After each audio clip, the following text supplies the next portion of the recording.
Hi there, Cosmic Family. My name is Elial. In this incarnation, the moon has just entered in Virgo, and this could impulse the focus in habits that we need to create for the physical, mental, and emotional well-being.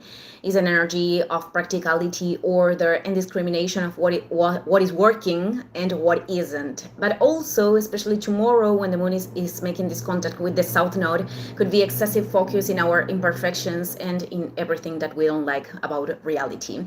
Curiously, from a cosmogonic point of view, according to Kabbalah, imperfections are the asymmetries of universe between light and darkness that are allowing the existence of everything that it is.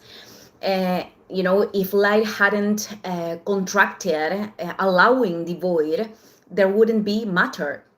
But well, from our minds, many times we could be pointing to these ideals of reality that are truly hiding the pain of the rejection that perhaps we experimented in past experiences, or having received this criticism from places that are not constructive when we are children, that later are internalized as a dialogue that causes us damage. And this is a key because tomorrow is October 17th, the sun in Libra perfects this square with Jupiter in Cancer, and the opposition with Chiron retrograde in Aries. This is the T square that is called in astrology, but if you see this in a natal chart, it is a red triangle made of squares. And something that I said on Sunday, it is that we are going to feel this the whole week, that we have been feeling this the whole week, because this participates of the configuration of the new moon in Libra. Also, I told you in that video something that I'm going to explain better today, that when we have a T square, in every modality, but in this case we are talking about cardinal signs because the sun is in Libra, Jupiter in Cancer, Chiron in Aries. This ends up involving the fourth sign, in this case Capricorn. Because all the tension between them, the energy is seeking for circulating towards one space, and the tendency is going to be to Capricorn. So what happens that with the sun in Libra, there's this wheel of balance that is being channeled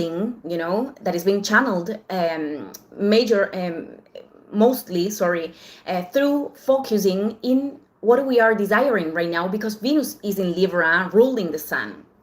And well, for some people, this has to do with, topics linked with value, with resources, with wanting a partner, certain kind of relationships. This is going to depend on the house where you have Libra too, because, for a person that has Libra in the house sixth, perhaps this is the desire of having a better relationship with, his or her physical body and his or her habits. But well, because the sun is in this tension with Jupiter, this means that the beliefs that were adopted because of, situations of the past, the ideals of growth that we have of ourselves, the attachment to expectations that perhaps aren't accomplished yet. And well, for other people could be, the ideals that are being projected, the things that we want to believe that, they are in a certain way, but not necessarily they are. That and Chiron retrograde, which is the pain that emerges because of the sensation. And again, sensation doesn't mean that is reality or that is truth, but it is about the sensation of not being able to open our path towards the things that we want, the comparisons with other people, feeling that what we are doing is not enough, that we are not seeing, the fear of expressing what we want or taking initiatives. All of that, accumulating in Capricorn, this could result in inner dialogues of much exigency, or making over efforts to move forward towards a goal. And with over effort, I am talking about that this could be literally physical for some people, but reflecting in the end, being very hard on ourselves.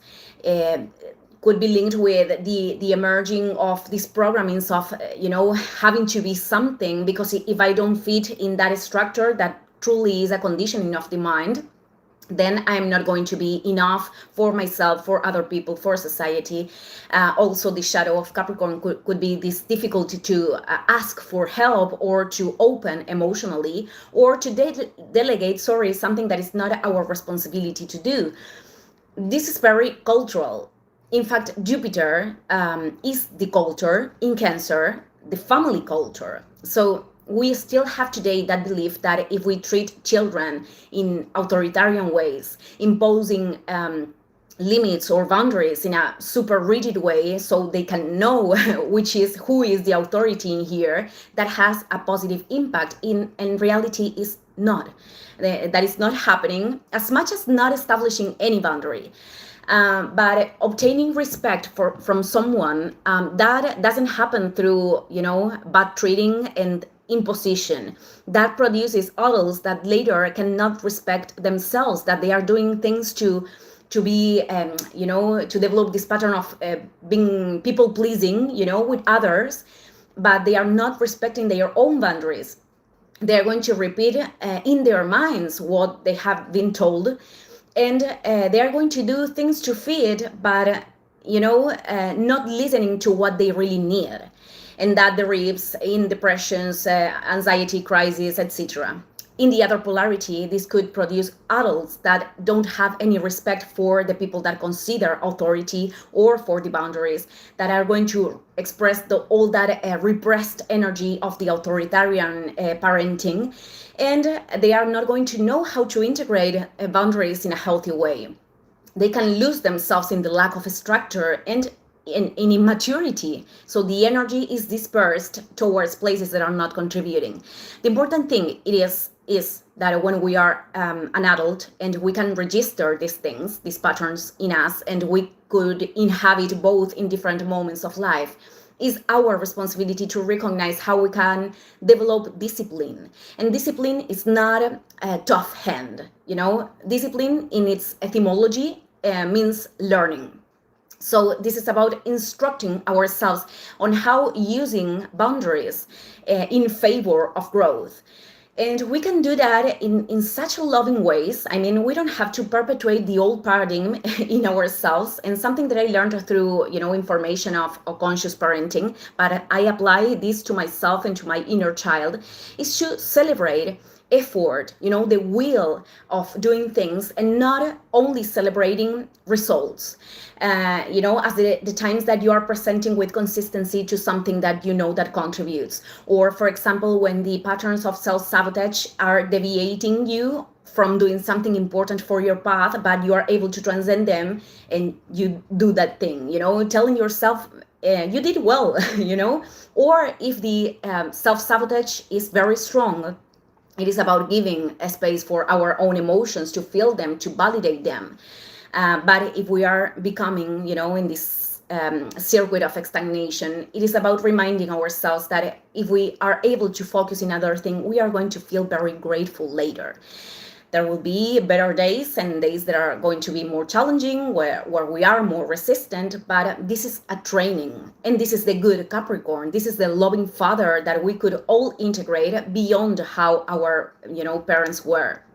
And these practices reconnect us with the trust in ourselves, because if we are here, it is because we have a designed function by the cosmic intelligence. I like to call it this way. You can call it universe or God.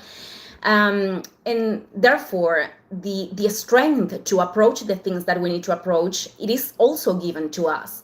Many times that comes from the inside, and other times from external experiences, from people to synchronicities that are reminding us that we are sustained and that everything is happening for us to grow. Thank you, everyone. See you in the next video. Ciao, ciao.